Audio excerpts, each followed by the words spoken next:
Bonjour, voilà, c'est Claire-Lise.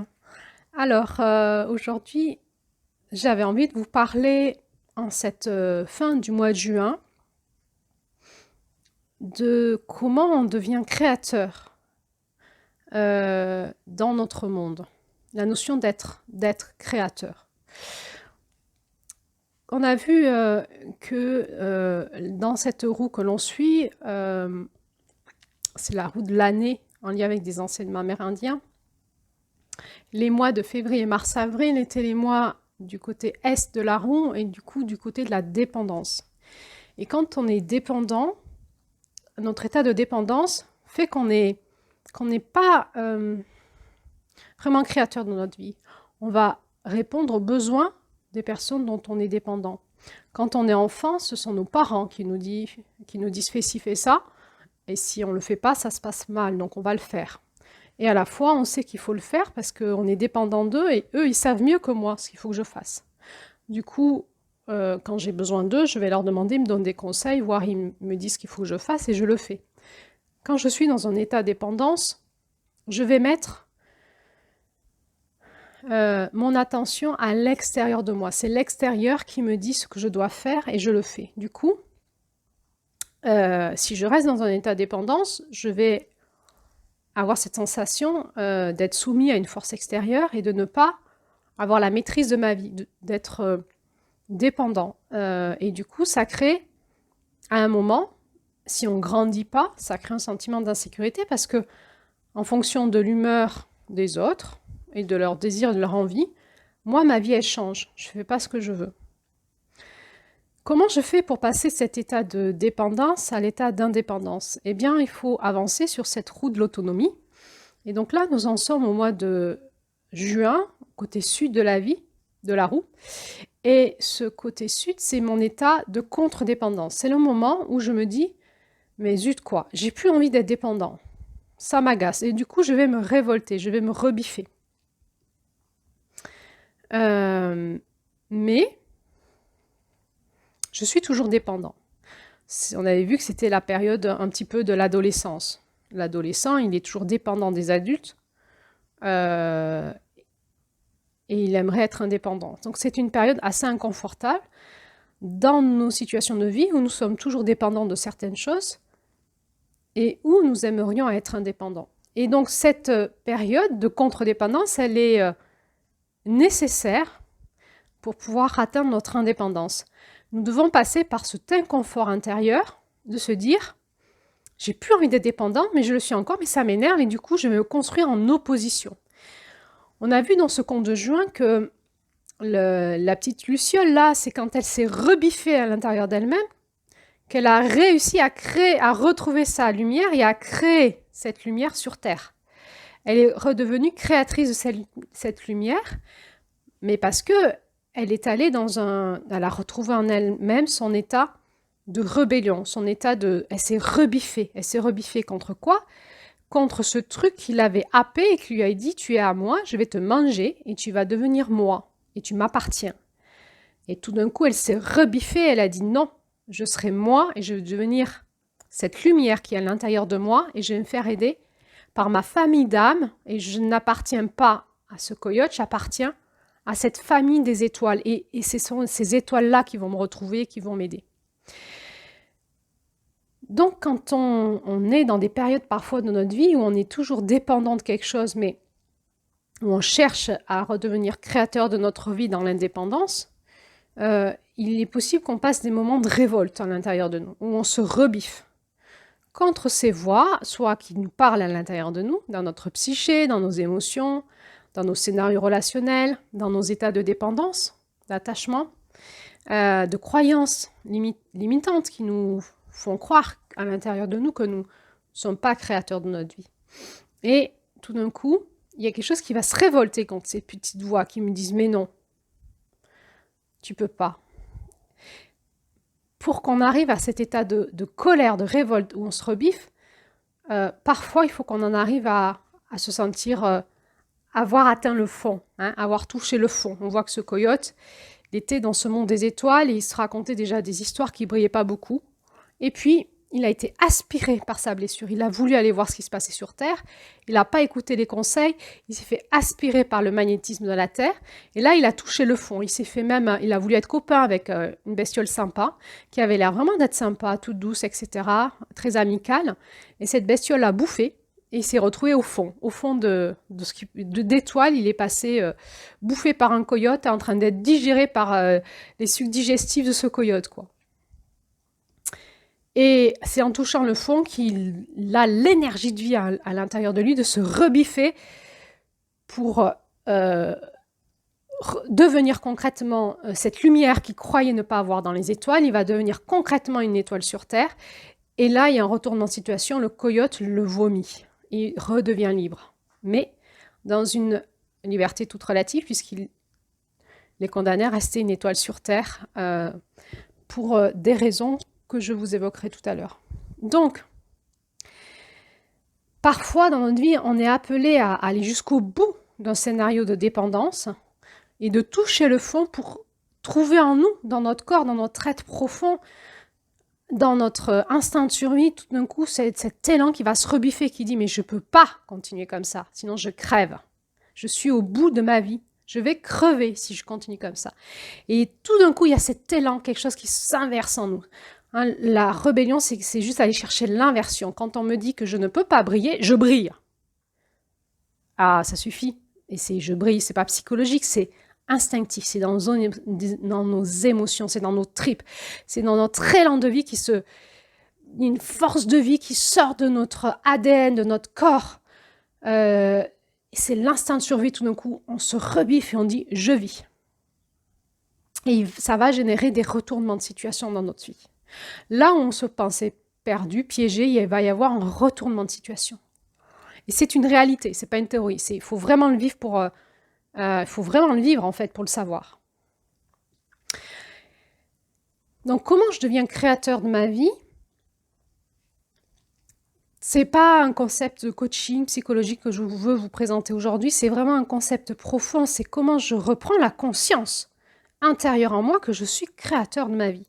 C'est vraiment l'intégration de tout ce côté S de la roue, de la conscience d'être reconnecté à mon être profond, de m'habiter, d'être conscient de mon flocon de neige. Je suis habité par ma présence dans ce corps, je suis dans ce corps et c'est de moi dont part la vie, c'est moi qui crée ma vie, c'est pas l'autre. Et pourtant, si je suis bien en lien avec l'autre, je fais pas ce que je veux. Et c'est là où il y a cette tension en juin pour qu'on puisse basculer en juillet, c'est comment je fais pour m'harmoniser avec l'autre, c'est-à-dire créer ce que je veux, tout en respectant l'écosystème et l'autre. Et c'est cette intelligence qui vient se chercher, cette intelligence du collectif. Et c'est de ça dont je voudrais vous parler aujourd'hui. Comment je fais? Déjà, je réhabite ma présence dans mon corps et on a vu que quand cette lumière rayonne à travers nous, elle purifie notre couche énergétique. Hein. Le fait de créer dans la matière, c'est quand la vibration vient se manifester dans la matière, elle doit passer par la couche énergétique. Et la couche énergétique, c'est notre partie qui vient convertir la vibration en matière.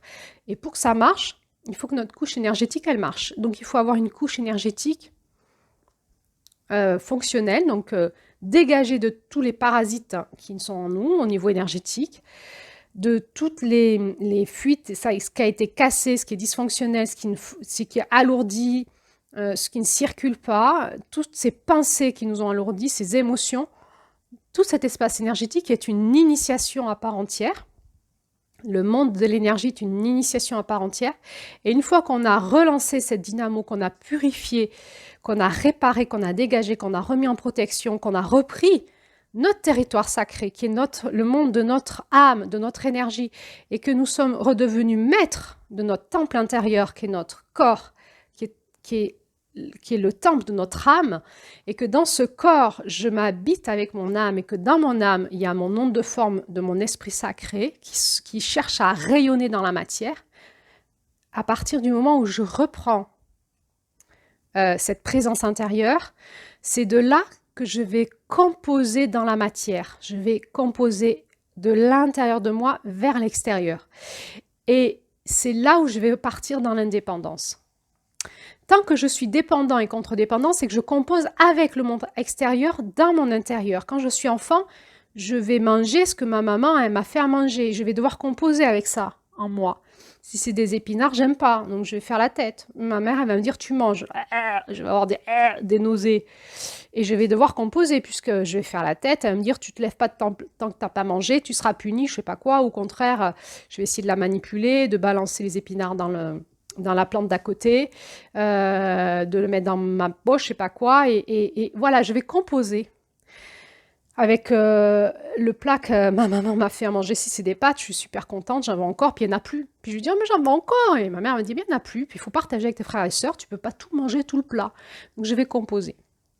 Et quand je suis adulte, je fais ce que je veux. Je me fais des pâtes à volonté si je veux, j'achète des épinards ou je n'en achète pas. Si j'en veux plus en manger, je fais ce que je veux. Comment je passe de cette dépendance à cet état d'indépendance? Eh bien, il y a eu l'adolescence qui m'a permis de devoir encore manger ce que ma mère me donnait à manger, mais j'avais grandi et puis peut-être que j'avais influencé ma mère, peut-être que j'avais commencé à pouvoir aussi acheter moi-même des choses, passer au McDo, je ne sais pas, toute cette période d'adolescence où souvent en plus j'ai très faim, donc c'est ma mère qui a dû composer avec moi. Je vais dire à ma mère, maman, je suis en train de faire du sport actuellement, j'aurais besoin de protéines, tu peux m'acheter un peu plus de ça, je fais un régime comme ça, et les mamans, elles composent avec les adolescents au niveau de la nourriture, ça devient compliqué. Il faut composer avec tout ce monde-là. Et puis ensuite, je suis jeune adulte et je fais ce que je veux. Et c'est là où ça se complique après. Parce qu'il y a l'indépendance, mais je fais ce que je veux, mais est-ce que je sais faire? Non. Je vais apprendre de ce que je crée dans la matière. Une fois que je crée dans la matière, je regarde si les plats que je me fais sont bons pour moi, pour mon énergie, pour ma santé, comment je me nourris, où c'est que j'achète, est-ce que c'est bon pour l'écosystème? Et puis peut-être que je vais avoir moi aussi des enfants. Et puis que je vais commencer à me dire les épinards c'est bon pour la santé. Et je vais demander à mes enfants de manger aussi des épinards. Bon, c'est un exemple parmi d'autres. Ce que je voulais vous expliquer, c'est que de toute façon, pour devenir créateur de sa vie, il faut qu'on passe de l'état de dépendance à l'état d'indépendance. Et on est obligé de passer par cet état de contre-dépendance. Et c'est très inconfortable pour tout le monde. Pour les personnes dont on continue à être dépendant ou les forces dont on continue à être dépendant, parce qu'on va s'opposer à elles. Et les parents le savent, les parents des adolescents, c'est compliqué cette période. Et c'est compliqué aussi pour l'ado ou la personne qui en a marre, qui aimerait quitter cet espace-là pour être indépendant. Et puis après, on sera indépendant. Mais est-ce que c'est pour ça qu'on va créer ce qu'on veut? J'imagine que dans les personnes qui m'écoutent, il y a des personnes adultes qui ne sont plus des adolescents. Est-ce qu'on est vraiment indépendant? Et on va, dans l'indépendance, sentir qu'il y a des forces en nous qui nous agissent, qui sont dépendantes. On est dépendant pour manger, on est dépendant, c'est-à-dire que si je ne mange pas, je meurs. Si je ne respire pas, je meurs. Si je ne bois pas, je meurs. Et donc en permanence, je vais devoir composer entre les parties de moi en dépendance, j'ai des besoins fondamentaux, et l'espace en moi qui veut reprendre son indépendance.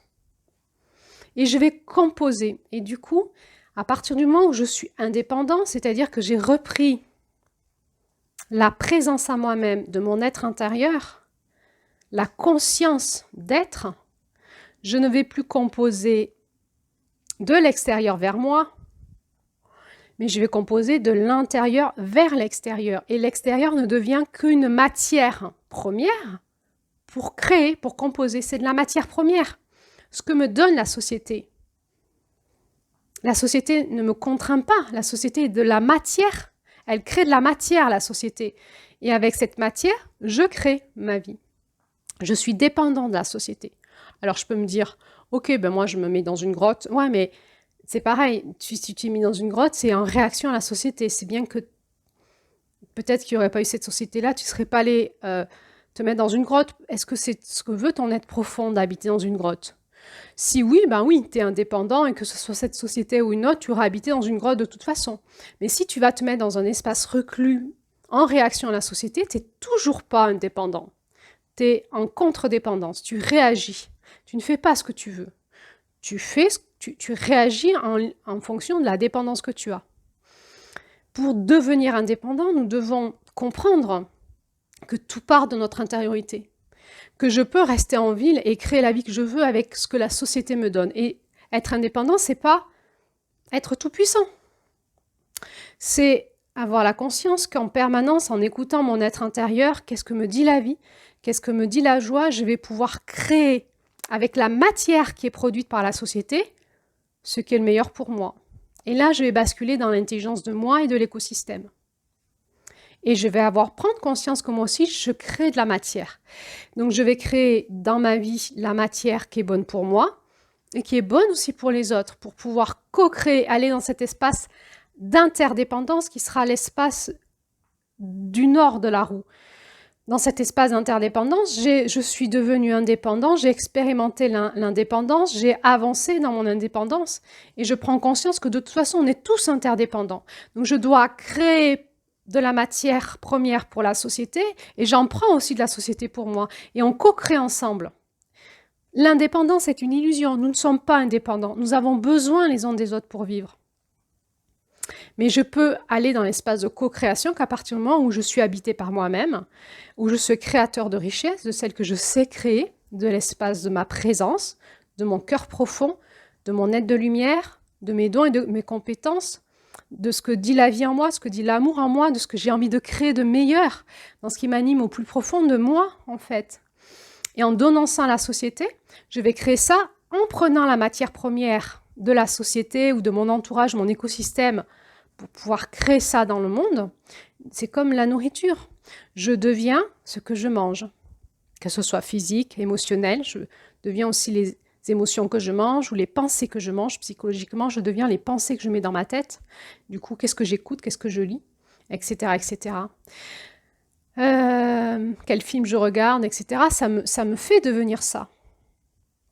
Et je deviens concrètement ce que je mange, mais je ne peux pas vivre si je ne mange pas. J'ai besoin de nourriture psychologique, émotionnelle, de nourrir mon esprit, de nourrir mon âme et de nourrir mon corps. Du coup, ce que je deviens demain, c'est les décisions que je prends aujourd'hui de ce que je mange, je le deviendrai demain. Du coup, de reprendre la maîtrise de la conscience de son être profond, de me nourrir de ce qui est bon pour moi, et d'écouter en moi de quoi tu as besoin. Et il y a cet espace au niveau électromagnétique qui est un petit peu extraordinaire. L'électromagnétique, c'est que je suis capable de magnétiser à moi et d'émettre en même temps. Et j'émets et je magnétise la même fréquence. Donc, si j'émets ma lumière, je vais magnétiser à moi mes étoiles sœurs. Et c'est ça qui est extraordinaire, c'est que quand on comprend que la société, que notre environnement, notre écosystème, la matrice dans laquelle on baigne au niveau énergétique, au niveau électromagnétique, le bain du collectif, c'est de la matière avec laquelle je compose et de comprendre que je peux attirer à moi ce que j'aimais. Alors je vais me mettre à émettre ce que j'ai envie d'attirer à moi, c'est-à-dire ma fréquence source, mon identité profonde. Et ça se passe dans la réalité. Le fait d'être créateur, c'est d'expérimenter concrètement que quand je suis reconnectée à mon être profond et que j'émets ma fréquence source, je magnétise à moi ce qu'il me faut pour composer. C'est-à-dire que cette société n'existe pas comme elle est. Elle existe comment je la vois à travers les yeux de mon cœur. Et je vais créer avec elle ce dont j'ai besoin. Je vais créer avec cette matière-là. Alors, c'est moi qui décide dans quel espace je me mets. Est-ce que je reste en France? Est-ce que je vais dans un autre pays? Est-ce que je me mets à la campagne, à la ville? Quel type de profession je fais? Dans quel corps de métier je veux composer? C'est moi qui décide ça, à tout moment. C'est ce qu'on appelle faire les grandes crises de vie, les reconversions professionnelles. Des fois, il y a des crises de couple. Des fois, on décide d'arrêter de créer ce style de couple. Parce qu'on avait créé quelque chose c'est mort, quoi. C'est la fin de quelque chose qui n'a pas fonctionné. Et la crise de couple fait qu'à un moment, on se dit, en fait, on ne peut plus marcher ensemble. On va dans une nouvelle identité de couple. Et parfois, l'alchimie dans le couple peut se faire ensemble. Donc, il y a cette sensation, en fait, je peux créer, en fait, l'autre, dans mon couple, mes voisins, mon quartier, mon village, ma ville, mon pays. La société, les lois, l'autre, en fait, n'est que créateur de matière. C'est pas moi qui crée les lois en France. C'est le Sénat, mais il crée de la matière. Il crée de la matière, il me dit, voilà, Claire-Lise, les lois qu'on a créées aujourd'hui pour vous. Et avec ça, je compose. Je ne suis pas soumise aux lois. Je compose. Je reste pas. Et je suis obligée, admettons qu'on soit dans une société qui est de plus en plus coyote, qu'on a la sensation d'être de plus en plus dans le vent du coyote, qu'on ne va plus pouvoir s'en sortir, qu'on a l'impression que ces lois sont comme des sucs gastriques qui nous digèrent. Mais c'est pas en me rebellant contre les lois que je vais faire quelque chose, que je vais pouvoir créer quelque chose. C'est en allant chercher mon instinct de survie, ma lumière profonde, mon intelligence source. Tout d'un coup, je vais avoir un coup de génie. Je vais être visible par mes étoiles sœurs, qui elles-mêmes rayonnent leur lumière et leur puissance. Mes étoiles sœurs, elles peuvent venir m'aider que parce qu'elles ont retrouvé leur puissance personnelle. C'est pas les étoiles qui sont bouffées par le coyote qui viennent m'aider. Et c'est pas avec elles que je vais pouvoir monter en puissance dans le monde. C'est avec les étoiles sœurs qui ont déjà fait le travail, qui sont déjà elles-mêmes dans leur puissance propre et qui ont ce potentiel de rentrer en action dans leur puissance. Et tout d'un coup, je vais m'illuminer, je vais devenir une étoile sur Terre, être visible de mes étoiles sœurs et devenir aussi une étoile sœur qui va aider les autres. Quand mon étoile sœur a besoin d'aide, je serai là dans ma puissance pour l'aider. C'est que comme ça, quand on est créateur de sa vie dans cette société-là. Sortir du vent du coyote, c'est arrêter de se plaindre de la société. C'est vraiment se dire, ok, je me suis fait happer par le coyote. Maintenant, je reviens en moi, dans ma présence, je vais chercher cette rage de vivre en moi. Je vais retrouver ma lumière intérieure. Qu'est-ce que dit mon cœur, mon être profond? Qu'est-ce que dit mon identité source? Qui suis-je? Je vais le rayonner, je vais le manifester dans la matière et ça va dégager mon champ énergétique, ça va le nettoyer.